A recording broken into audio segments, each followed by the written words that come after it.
Good afternoon, and thank you for attending today's webinar. My name is Elizabeth Overmo. I'm the Strategic Plan Coordinator for the State Bar. I just want to give you a few housekeeping items before we begin the presentation. The presentation will last about 45 minutes, and we'll leave a little time for some questions. You will have the opportunity to submit text questions to today's presenters by typing your questions in the chat pane on the control panel. You may also send in your questions at any time during the presentation. I will collect these and address them during the Q&A session at the end of today's presentation. All attendees are in listen-only mode, so that is why we have to utilize the chat and question tabs of the control panel. And with that, I will turn it over to Elliot to introduce himself and the other presenters. Thank you, Beth. I appreciate that. Welcome everyone that's on the call. We're going to be pretty formal or informal, I guess, in just covering some of these topics today. It'll be pretty much a roundtable discussion between me, Drew, and Tyler. Just to kind of give you some introductions, I primarily practiced estate planning in Rapid City, South Dakota, focusing mainly on probate litigation and then some ag law issues. Tyler, do you want to start off and introduce yourself to the attendees? Sure. Hi everybody. I'm Tyler Wettering. I'm a partner at Gunderson Palmer, Nelson and Ashmore in our Rapid City office. I work primarily in the area of trust and estates and probates. Thanks, Tyler. Drew, would you introduce yourself, please?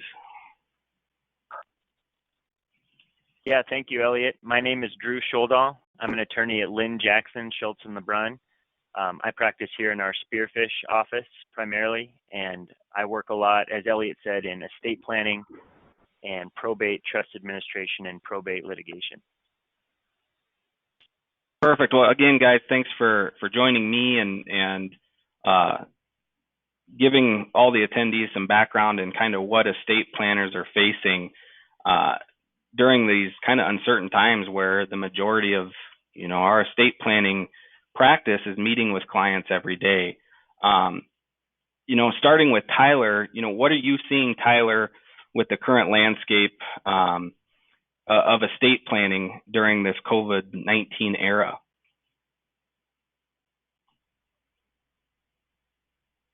Sure, and I'll just maybe talk a little broader about, I guess, what our firm is doing in this kind of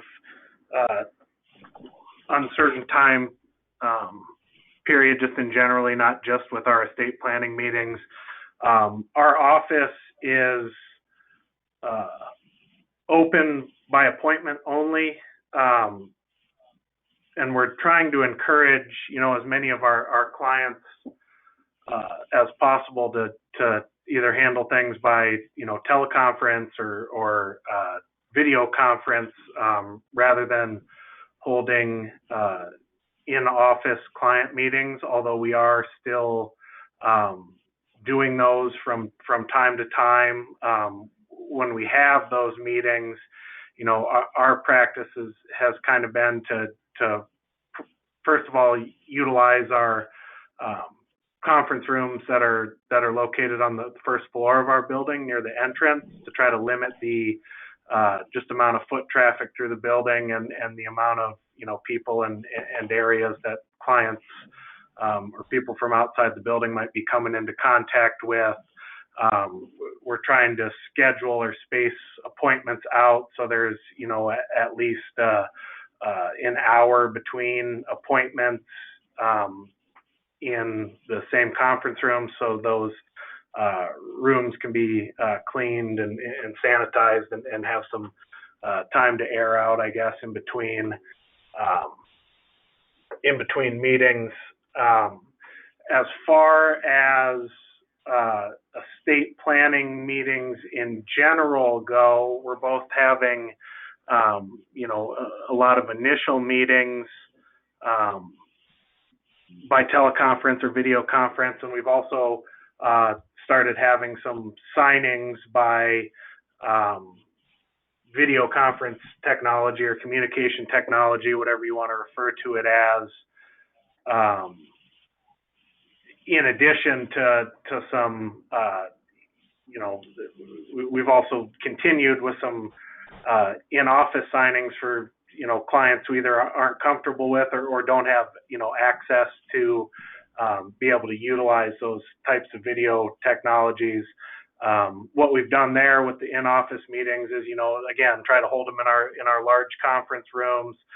We've had the witnesses stand outside the room and watch the testator sign, and then, enter at a later time to put their signature in, just to try to limit, the number of people that are coming into contact with each other, and try to maintain a kind of appropriate distance and spacing and just safety procedures during that time. But that's, sort of how we're handling things. I know that's different than some other firms. So I'll let you or Drew weigh in on things that you might be doing differently than we are. Yeah, Drew, why don't you give kind of a background of what you are doing in this estate planning realm in COVID? Yeah, a lot of things are similar to what Tyler said. Lynn Jackson, our law firm, has 3 locations: Spearfish, Rapid, and Sioux Falls. And so, those are different situations that are going on in all 3 of those cities. And one common thread, though, is that our offices are closed to the public unless there's a special circumstance, or we're doing a signing meeting, and then we're trying to accommodate that however we can. Each of our offices are very different in layout too, so I can't really speak for what they're doing in Sioux Falls, but in Rapid and Spearfish, we've got some larger areas where we're able to hold some in-person signing meetings, and everybody can have plenty of distance. The witnesses are still able to see what the testator's signing when they sign the wills, and they're able to, hear the questions that I'm asking for the will signing ceremony. And then we can, rather than the typical situation where we all sit around the table and all the documents are circulated and everybody signs, we can just kind of take the documents up and finish them later, and then do it that way. And so, we're trying to be creative. We're trying to, protect our clients, but also accommodate them if they want to get their estate planning documents done. A lot of people are reaching out to us with a lot of urgency, where this is something they've been putting off for a while, which is common for estate planning to begin with. But this pandemic has really got them interested in doing estate planning as soon as possible. So we're trying to figure out ways to accommodate them. Yeah, definitely. And even on my end, I'm not actually allowing anybody in the office. So we're doing pretty much everything via Zoom, and Zoom meetings with even executions. I typically will send the documents to them beforehand in a self or a sealed envelope. They'll open it up in front of the witnesses on Zoom.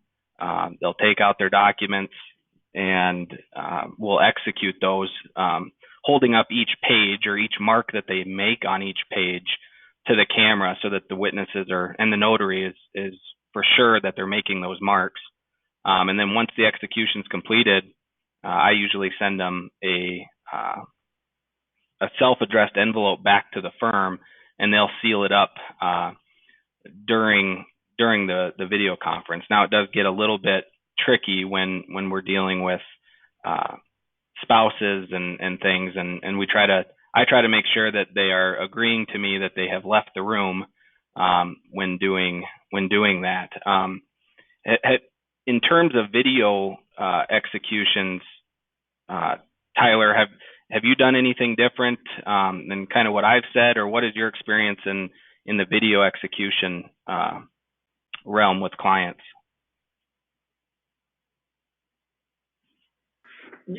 Yeah, we're doing the same thing, Elliot, whether it's by Zoom or FaceTime or, whatever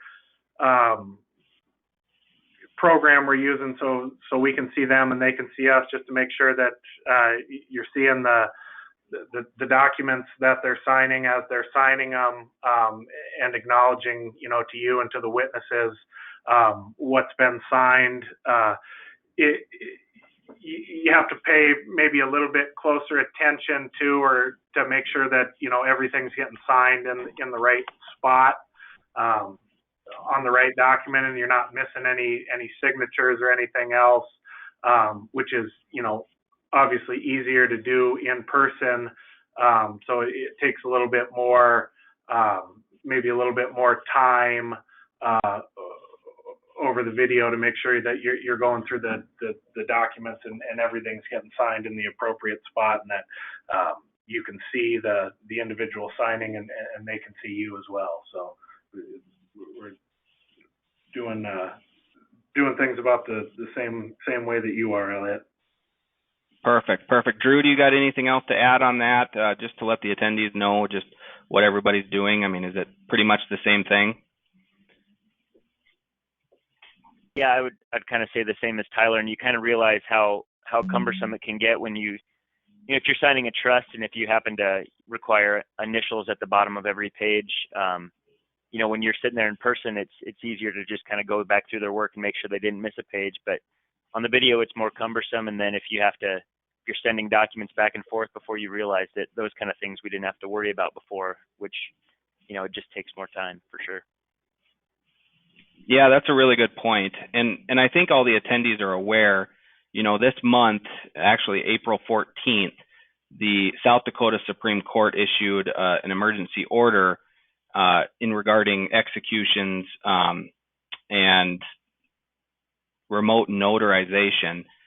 So just kind of briefly, Drew, what was wrong with the previous execution requirements, just so that the attendees are aware that don't practice this every day?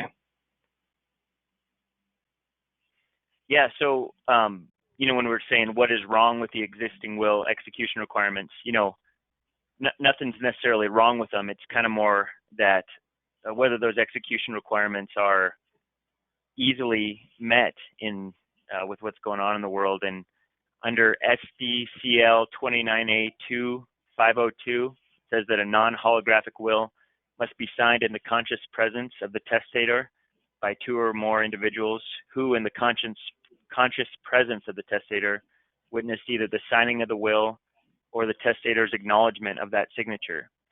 And so with what's going on with COVID-19, those execution requirements, having this will signing ceremony and having everything in person with your traditional will signing ceremony became complicated because of the people not wanting to travel and being in close proximity to others. And I think that's kind of what brought about looking for creative solutions to be able to get these documents signed, making sure they're still effective and making sure the requirements are all met, but how can we do that by introducing some technology? Definitely. And I know, Tyler, you were pretty instrumental in getting some of this language and bringing it to the forefront in allowing estate planners to access client executions via Zoom. I mean, can you talk a little bit more about, what was wrong with the existing will requirements in terms of witnesses, particularly? Yeah, sure. First of all, I'd probably give the credit to Tom Simmons. I was instrumental in maybe looping him into the email string, and he put together the comments that made up the bulk of what was issued by the Supreme Court in that emergency order. So, I guess thanks to Tom for doing that. He also put together a frequently asked questions handout that I think's linked as part of this webinar too. That's got a lot of good information in it. And I think to say, to kind of back off Drew's comments, there's nothing wrong, with the existing will requirements, and this order didn't really change or didn't change, the text of the statute or what's required in having a valid non-holographic will. All it really was intended to do was expand or clarify, maybe is a better word even, what satisfies the conscious presence requirement. That being able to participate through video conferencing, where you can see the testator, the testator can see the witnesses, everybody can see each other. When you can do that, you're all deemed to be in the conscious presence of each other, which I think, at least arguably, you could claim without this emergency order, but this just gives everybody certainty and peace of mind that during these times, you can have an execution ceremony through this communication technology and satisfy or meet that conscious presence requirement. So that's really, what I see the benefit being is providing that certainty and peace of mind to estate planners, because that was a question that was being raised by members of the bar here, but not only here, other states as well. So I think it was good to get that clarification out there to practitioners so they could have certainty in utilizing, the technology that's available with their clients. Yeah, so given this new order that gives more clarification to what conscious presence mean, practically speaking, Tyler, how should estate planners be modifying their self-proving affidavit and or witness attestation clauses in their draft documents, especially when they're witnessing the execution remotely? Yeah, they definitely should be doing that. Tom's handout that's linked to the webinar has a great example of a self-proving affidavit using communication technology or video conferencing that would probably everybody would be benefited by incorporating that as the self-proving affidavit and witness acknowledgement that they're using anytime they're doing these remote video executions.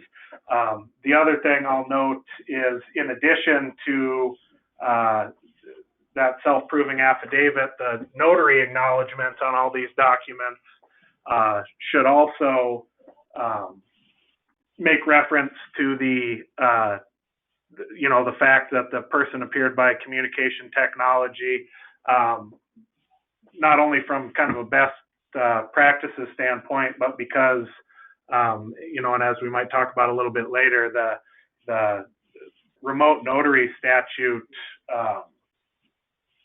requires that acknowledgement make reference to the fact that it was done by communication technology. So I think everybody be, well benefited to check out the handout that Tom prepared.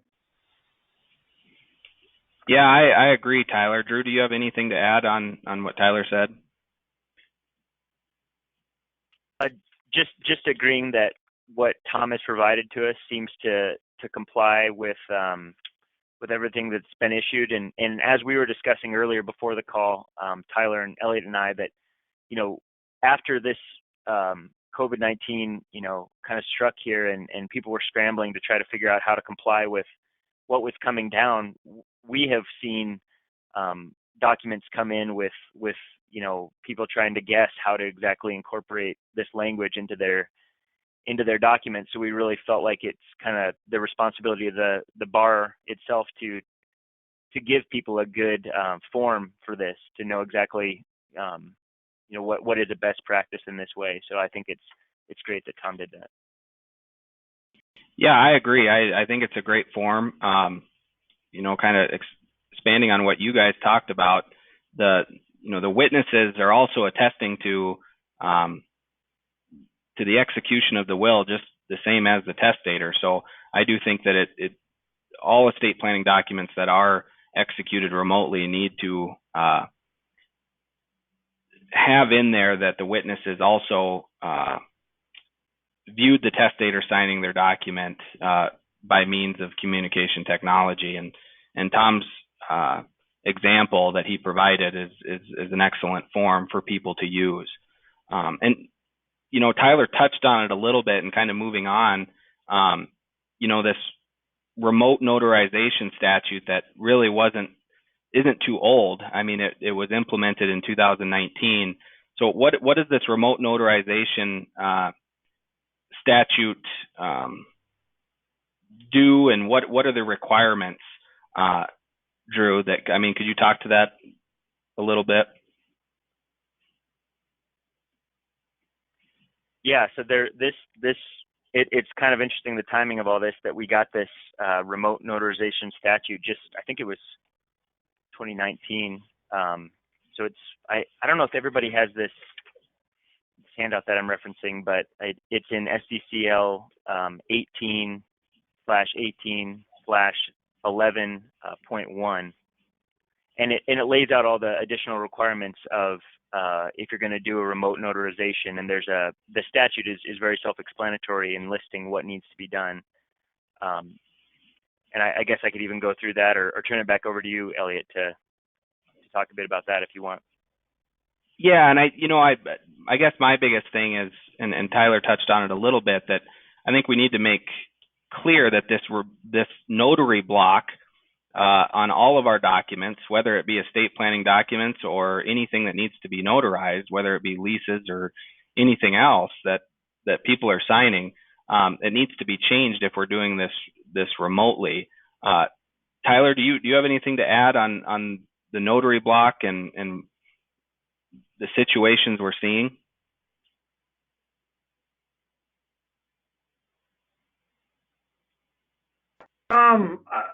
I think we've maybe addressed the notary block sufficiently enough. It is interesting that the timing of this Remote Notary Act, being passed is turned out being really beneficial, to the circumstance that would later develop. There has been some questions on how that statute can be applied, and what some of that language means. And one of the biggest points, I think of, or one of the biggest areas where there's questions, relates to the requirement that the notary have personal knowledge of the identity of the person through dealings sufficient to provide reasonable certainty that the person has the identity being claimed. And I was just reading directly from that statute there, 18-1-11.1, paren 1.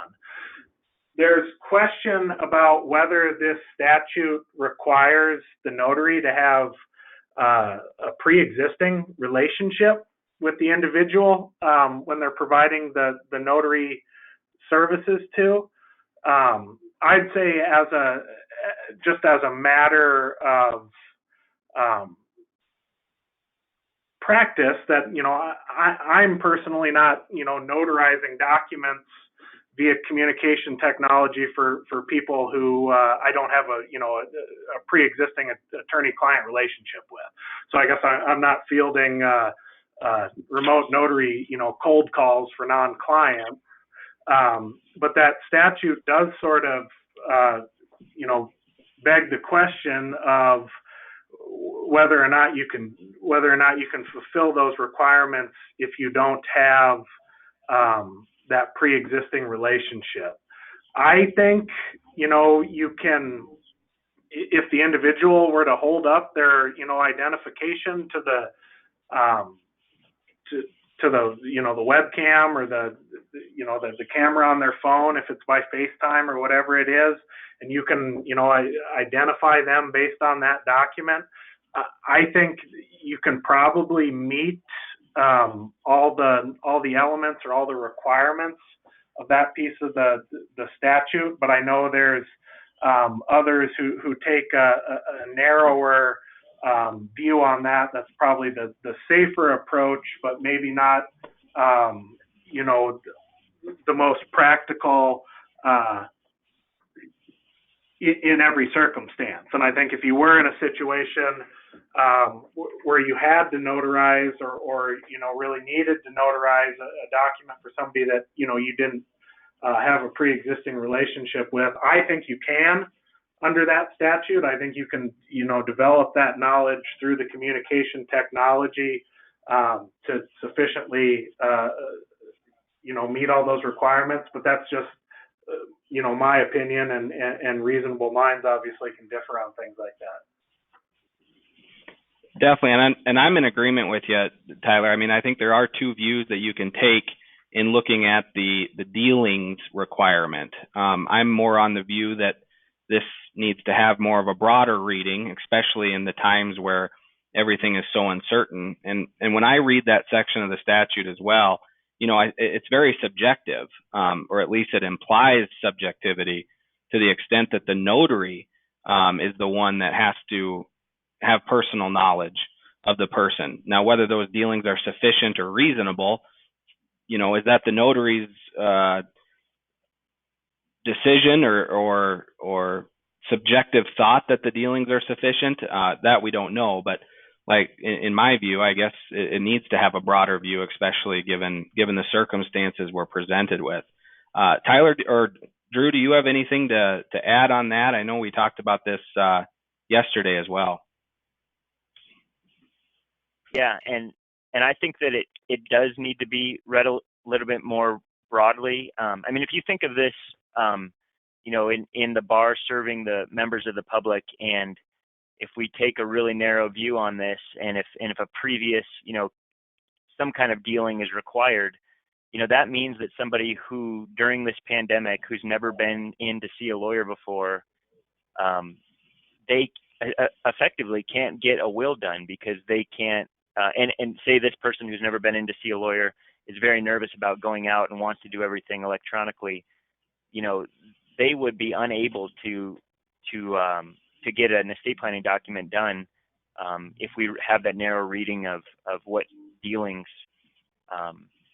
means. So, I think that it requires a lot of vigilance, though, if you're gonna, do this with somebody that you haven't interacted with before. And we talked yesterday about creative ways of doing this, and it's all kind of a gray area. What is a sufficient dealing to satisfy this requirement? If you're doing a video call and you've got the people there, and it sounds kind of cheesy, but you've got them there on the video and you've got them holding up their IDs and it's all playing on the screen. Everything on the ID is legible. You can see the people plainly, and you're able to take a screenshot of that and put it in your file. And so if there was ever a challenge to any of these estate planning documents, you would have that to point to, like, hey, I did my best here to verify who these people were. Is that a dealing? I don't know, but I think it's arguable that it is. Definitely. So kind of moving on here, there's in Tom's fact sheet as well, he brings up, living wills and the requirements there that still have to have this notary block with those as well. Drew, what have you kind of been seeing in regards to people coming in and wanting changes in regard to living wills or medical power of attorneys during this time? So first of all, what's important to remember about a living will is that that there are witness requirements for that document as well. And so a lot of this this discussion we've been having about what the witnesses are able to say and what a notary is able to say if your document happens to be notarized. You have to amend the language of whatever it currently says to appear before me, not in my physical presence, but by means of communication technology. That should kind of be boilerplate in anything that is being done through a video call. And I don't know if you want to go off on this tangent or not, Elliot, but we talked yesterday some about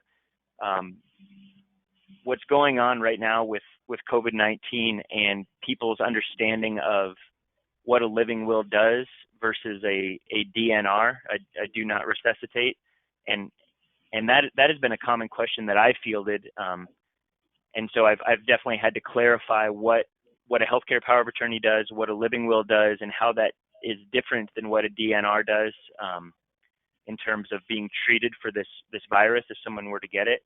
I don't want to go too far down that path if that's not what you're asking me, but a lot of questions. No, about definitely go down that path, Drew.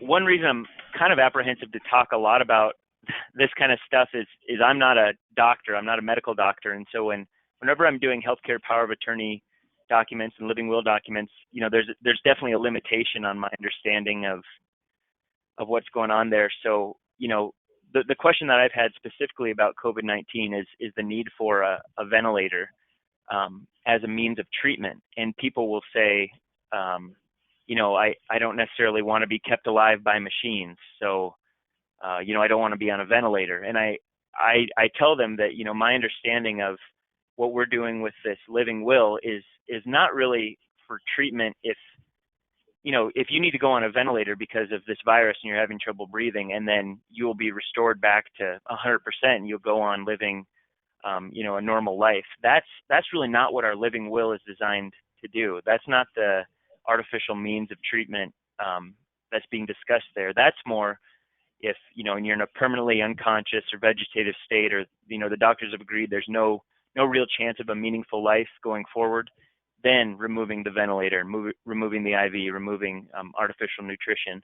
So there's a real difference in my mind between just kind of an ordinary treatment that will restore somebody to having a full and normal life and end of life decision making. And I think that's already kind of blurry in people's understanding when I meet with them, and this situation has heightened that misunderstanding and need for clarity. Definitely. Tyler, do you have anything to add on living wills and kind of what you're seeing? No, I think that was a great summary and a good some good advice from Drew, and just kind of a reminder that a lot of times more than anything, our clients are looking to us for peace of mind. Understanding that the documents that they have or are going to have are sufficient to meet their needs, and the uncertain time raises questions, but being there to answer those and provide that peace of mind is what we're here for. But I don't really have anything specifically to add that Drew didn't touch on the living wills, Elliot. Okay, definitely. And what kind of I'm seeing is a lot of people have been pretty adamant about not having intubation and have had that down in a living will, and kind of going on the same grounds of what Drew was talking about. The question does arise of whether this is a DNR type of situation or it needs to be in the living will. But I know, previously intubation was used in really bad circumstances. So when clients are coming in and know that they can be intubated and possibly still survive, it does raise some questions that I think estate planners need to be aware of. And clients want to know, to the extent of changing these documents, if they were to come down with COVID, that intubation would be allowed to save them. And then that's at least what I'm seeing with people coming in and wanting to change some of that. We've kind of covered quite a bit to the extent of what needs to be changed in documents, kind of what we're seeing, how we're changing different aspects of our practice. We haven't discussed yet the saving statute, which is found in SDCL 29A2503. Tyler, could you touch on that just a little bit of how this could possibly be a saving grace or something that we'd have to pull out if a challenge were to occur?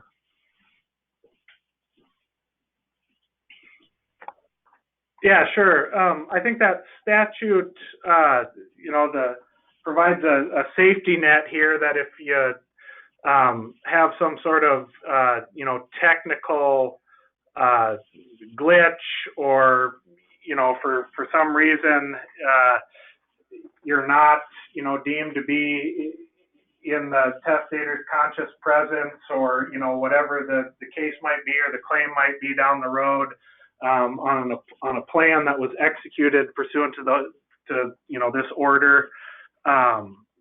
There's a safety net there in that 503, and that basically says if you can show clear and convincing evidence that the testator intended the document to be his last will and testament, even though it doesn't meet all the technical requirements of the statute, the court can still admit it.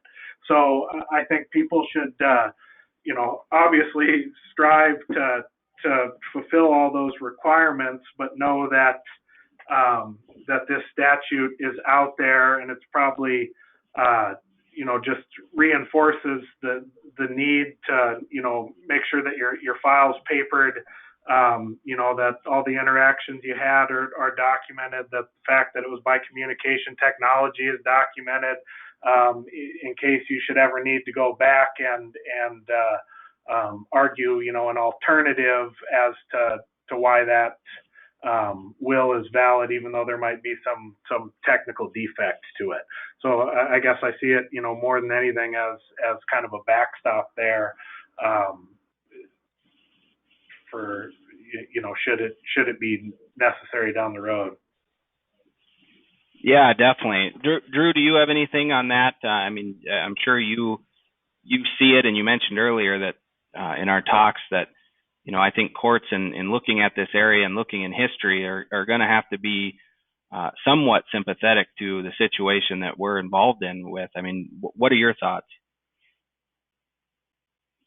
Yeah, I think that what Tyler said is accurate, and I think the saving statute isn't Plan A; it's Plan B, obviously, and it's a reminder to in being vigilant to take good notes, to establish clear and convincing evidence, and keep a good file, and to be able to be prepared to show that even if the document itself fails, that we've got good evidence here that this is what this person wants. And when we were discussing this yesterday, one thing that I've kept coming back to, not as an excuse to be any less diligent in what we're doing, but hopefully what we're going through right now is going to be kind of a once in a lifetime thing, and it'll be remembered. And when if there's ever down the road, there's a probate or a contested probate, one of these wills is challenged. My hope is that we view this in light of what is going on right now, and that we were doing our best, and if there's relevant and legitimate challenges to a will, then those should be made. But this has got to be viewed in the light of what's going on in the world right now. I would say, would be my opinion. I don't know whether that'll come to fruition or not, but yeah. Definitely, and we've kind of covered quite a bit in relatively short period of time, and a lot in generalities, because it does come down to the drafters and the estate planners and making sure that they get these documents prepared for remote executions and how to address clients remotely. Tyler, do you have anything else to add that we didn't cover or I didn't catch?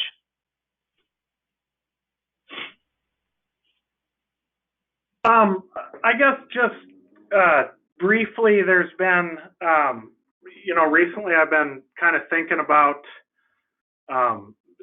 this situation and in preparing for this.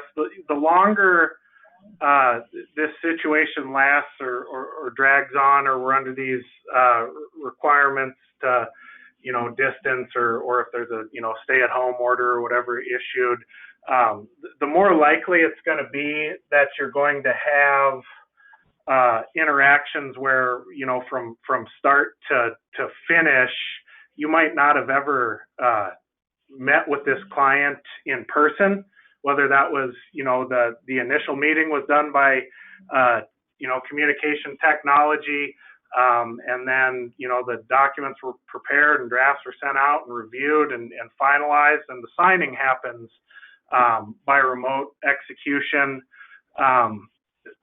That makes me a little uneasy, I guess. In particular, if you have any situation where that individual's plan might deviate, you know, from the intestacy statutes, where, you know, if it's everything to my spouse and then to my kids equally, you know, fine. But if it's anything other than that, if somebody's, you know, even, you know, putting assets in trust for one of their kids but not others, or disinheriting somebody or something like that, it seems a lot more difficult to, you know, properly gauge, you know, capacity and influence and everything else the way you need to do if your only interactions are through these means of technology. So that's just something to, I think, to keep in mind, to be aware of, just because it makes me a little, you know, uneasy to think about, you know, how you can do your own due diligence as an attorney, in making sure that, you know, it truly is your client's intentions being expressed, if you haven't had an in-person interaction with them. So I would be, you know, personally real hesitant and real wary of this, and I think it becomes more and more likely the longer the situation is the way it is.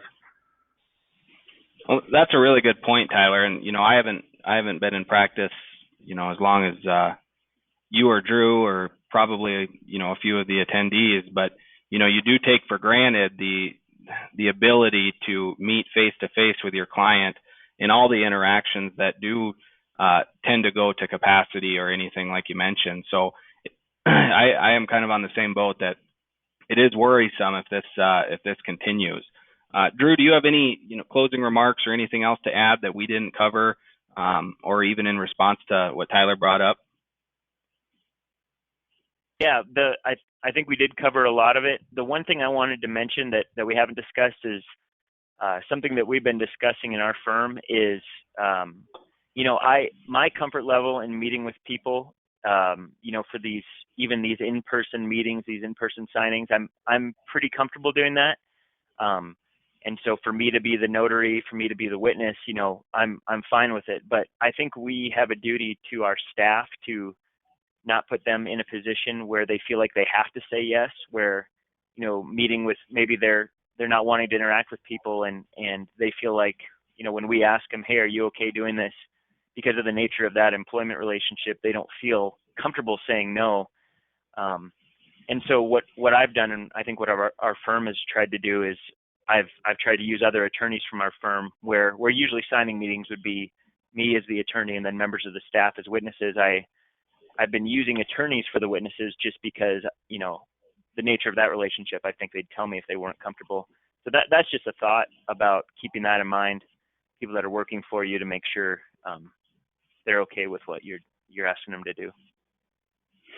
Yeah, that's a really good point, Drew. We want to make sure that, you know, everybody's staff is comfortable, and given that relationship, it is tough to ask.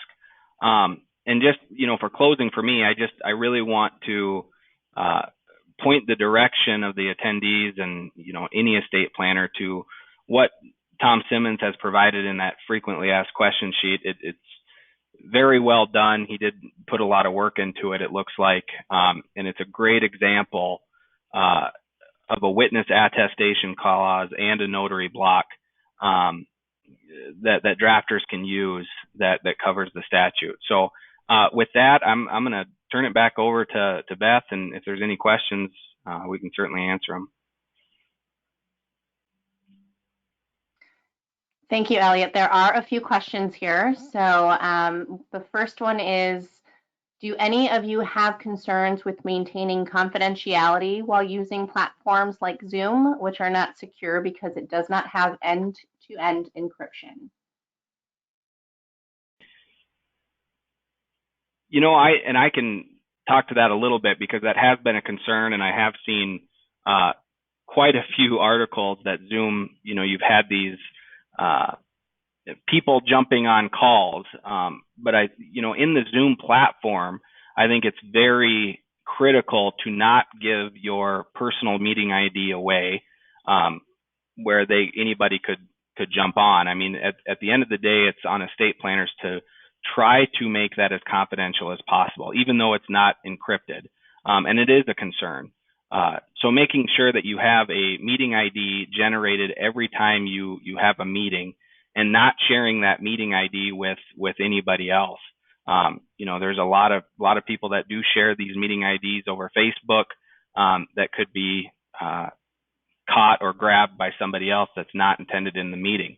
Another way that I've been really trying to make sure that the attendees that are on there that are supposed to be is to make sure that we have the right amount of people and that they're required to sign in essentially their name in bringing up Zoom. So, it is a concern with the encryption part of it, but I'm trying to, at least on my side of the practice, do everything I can to prevent that. Tyler or Drew, do you guys have anything to add on that?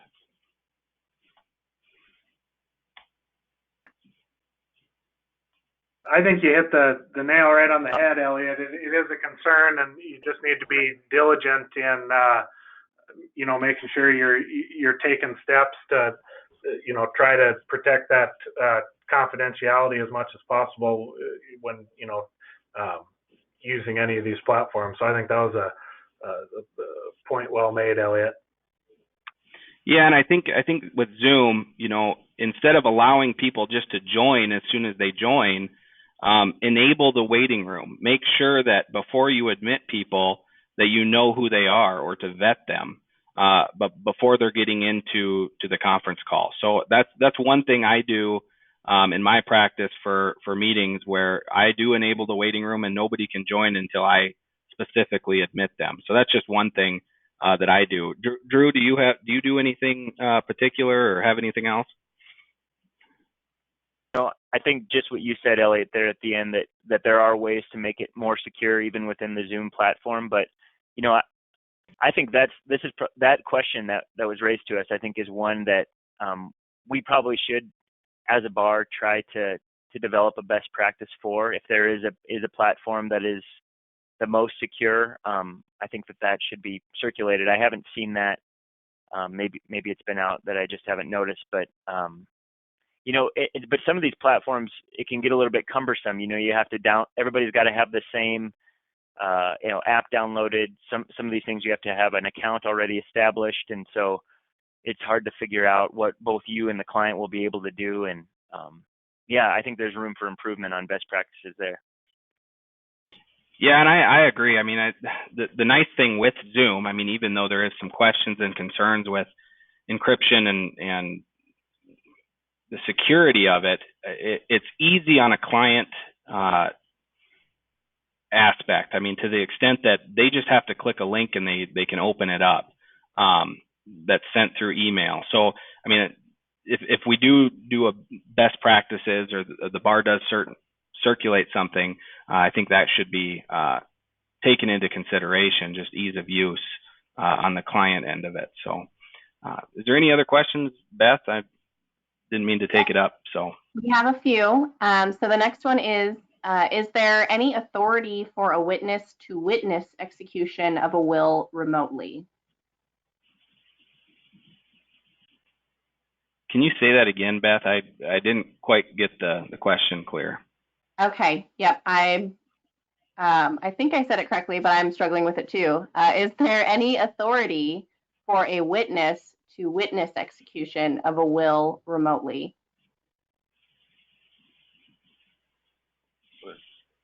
Tyler, do you want to address that? I mean, I have some thoughts, but I'll let you address it if you can do that.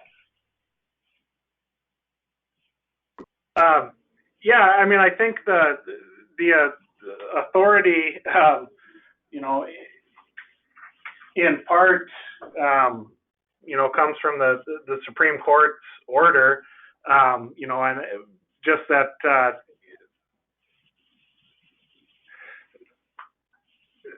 it really comes back, I guess, to what is, you know, the conscious presence requirement that there's been traditional, you know, that's evolved over time, I guess, and I think, you know, has historically required that you be in physical proximity to each other. As, you know, kind of technologies evolved, I think that definition and probably has evolved along with it. I'm not familiar with a case from South Dakota or any other jurisdiction that has said that that this is, you know, satisfies the conscious presence requirement. So I guess I can't cite anything in particular, but I think that's what the point of the order is, to, you know, say that, you know, we consider this communication technology to satisfy the conscious presence requirement. I don't know if that answers the question or not, I guess. Yeah, that's what I was going to kind of say too, that the Supreme Court order, if there was any type of confusion or ambiguity with the conscious presence, I think the Supreme Court order kind of shored that up. Drew, do you have anything to add? Yeah, I don't have the order in front of me, but my understanding is that the emergency order clarifies that when using communication technology, the notary need only be able to positively identify the witness. So in the way that question was phrased, I was curious if, you know, when I'm thinking about a remote signing, I, being the notary and the person that's asking the questions at a will signing ceremony, I've got the witnesses with me in my office. We're all viewing the clients on a screen of some kind. And so I, as the notary, you know, personally know the witnesses, and the witnesses are seeing the same evidence of who this testator is on the screen along with me. So maybe I'm not addressing the question directly either, but the notary and the witnesses are all basically receiving the same information about who the testator is through that technology, and the notary knows who the witnesses are, presumably because they're people that they've asked to come and witness this document. If we understand the question correctly, that's kind of what we got, Beth. Okay. And if that attendee has follow-up questions, I'm sure they can reach out to you individually on that particular question. And then there are 3 questions, and they all deal with recording electronic signing sessions. And so one that is a part of that list is, would it be advisable to record all of the electronic signing sessions? Zoom allows for this, and probably some of the other services do as well. Yeah, Drew, do you want to touch on that one? I think that's a good idea. Like I mentioned, you know, I haven't even really thought about recording the whole thing and then keeping the video file in our file storage thing. I guess that could be done. Like I mentioned, taking a screenshot of the people while holding up their IDs, you know, keeping that in the file. But I guess I don't see why that wouldn't be even better evidence of what happened than that screenshot and the people's testimony if this were ever challenged about what they saw. Yeah, I agree. I think recording and with Zoom even giving the ability to record the signing and the execution ceremony and just keeping it in the file, I think that's a good idea, to, even if there is a challenge, to show clear and convincing. I don't know what would be more convincing than that. So Tyler, do you got anything on that? No, I think you guys addressed it just fine.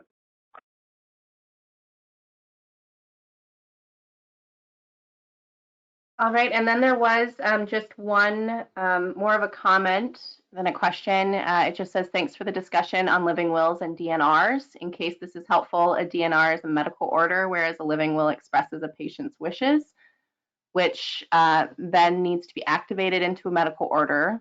There are two documents in our statutes which create an activated medical order. The one DNR, one is under SDCL 3412F and most under 3412H. Both of these are filled out with a doctor, PA, or NP. It would be helpful to let our clients know that if they fill out one of these transportable orders, they should be consistent with a living will because that could override it. I don't know if you have any thoughts on that statement.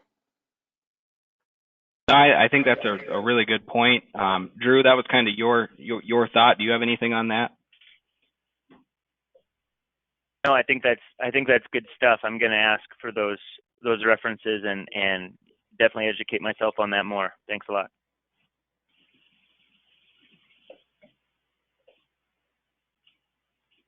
And there are no further questions in the queue.